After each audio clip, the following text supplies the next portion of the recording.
કીધું, તમે જે કામ કરો છો એ કરો, એની અંદર ફક્ત ભાવ દશા બદલો. That's it. Result will be totally different. Many fold times different. You cannot imagine. Totally unimaginable. Unimaginable. કામ તો એ જ છે. તમે મેનેજર હો કે તમે ટ્રસ્ટી હો કે તમે બોસ હો કંપનીના, CEO હો કે તમે વર્કર હો કે સ્ટાફ હો કે ક્લાર્ક હો કે કંપની હો, કામ તો જે છે એ જ કરવાનું છે. ભગવાન કહે છે તારે કઈ ચેન્જ નથી કરવાનું કામમાં, વૃત્તિમાં, એટીટ્યુડમાં ચેન્જ કરવાનું છે. આ આખું ધ્યાન શેના માટે છે? Attitudinal change. ધ્યાન શેના માટે છે?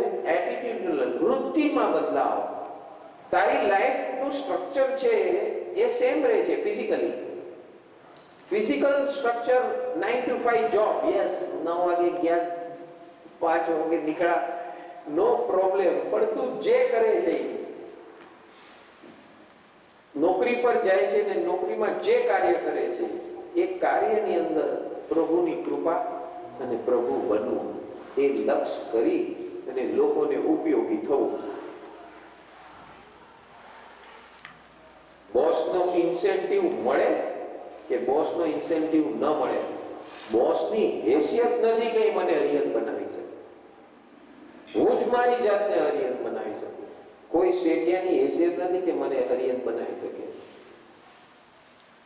જો હું નોકરી કરતો હોય, હું પોતે શેઠ હોઉં, તો હું મારી મેળે શેઠ બનીને હરિયત બની શકતો નથી જ્યાં સુધી એવી ભાવનાનું નિર્માણ નથી થતું ત્યાં સુધી.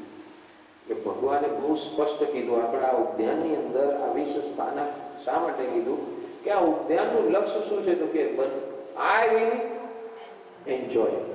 And who can enjoy without interference? Only Arihant. So we are training for becoming Arihant. ઉદ્યાન એટલે training ground two become Arihant. એટલે એનો સ્ટેજ 1 શું છે? તો કે divine lifestyle training. Divine lifestyle training, દિવ્ય જીવન ટ્રેનિંગ. હવે દિવ્ય જીવન ટ્રેનિંગ ને સાધારણ જીવન જે આપણે જીવી રહ્યા છે ને દિવ્ય જીવનમાં ફરક શું? તો કે ભગવાન કહે છે દિવ્ય જીવન એટલે તું જે કાર્ય કરે છે સવારથી લઈને રાત સુધી, ઉઠ્યાથી લઈને સુતા સુધી, એ કાર્ય બધા સેમ રહે છે. there is no change in that. પણ તારી ભાવ દશા ચેન્જ છે. તું નોકરી કર, તું ધંધો કર, તું કામ કર કે જે મજૂરી કર, ગમે એ કર, ભાવમાં શું છે? તો કે ઉપયોગી થવું અને બધા સાથે પ્રેમ કરો વગર કારણે. અને જેવો કોઈ પોતાનો અભિપ્રાય ઉભો થાય બીજા માટે અથવા બીજાનો પોતા માટે અભિપ્રાય ઉભો થાય, એને જ્ઞાનપૂર્વક શું કહેવાનું? Get out. આ છે જ્ઞાન. એટલે ઉદ્યાનની ખાસ બ્યુટી શું છે? તો કે આ ઘર બેઠા આવું નહીં થાય. આવી રીતે 24 કલાક ને 9 દિવસ એક સાથે ધોધમાર વરસાદ વરસતો હોય ને, સવારના 5 વાગ્યાથી લઈને રાતના 11 વાગ્યા સુધી, આવું જો તમે ઘરે કામ કરો સવારના 5 થી લઈને 11 વાગ્યા સુધી, બીજે દિવસે ઉઠો નહીં. 11-12 વાગે સુવો ને 5 વાગે ઉઠી શકો? ના, પૂછો દક્ષને. પેલો દિવસ હતો બિચારાનો. એટલે once you start enjoying, automatic ઊંઘ ઓછી થઈ જાય, ઓટોમેટિક ભૂખ ઓછી થઈ જાય, ઓટોમેટિક પ્યાસ ઓછી થઈ જાય.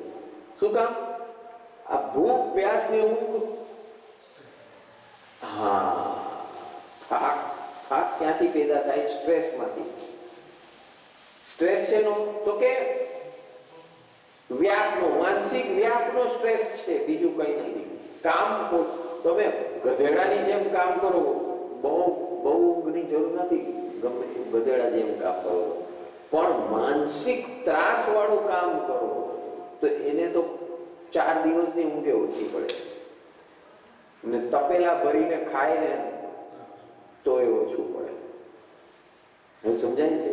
આ ભૂખ, પ્યાસ અને ઊંઘ કની સાથે કનેક્ટેડ છે? એનર્જી સાથે. Because when there is a mental stress and tension and then you work, એસીમાં બેસનારો વ્યક્તિ જે ભોજન કરે અને 100 મણ ઉપાડીને આખો દિવસ મહેનત કરે, એ બે એક સરખું ખાય. હવે આની એનર્જી ક્યાં પડે છે?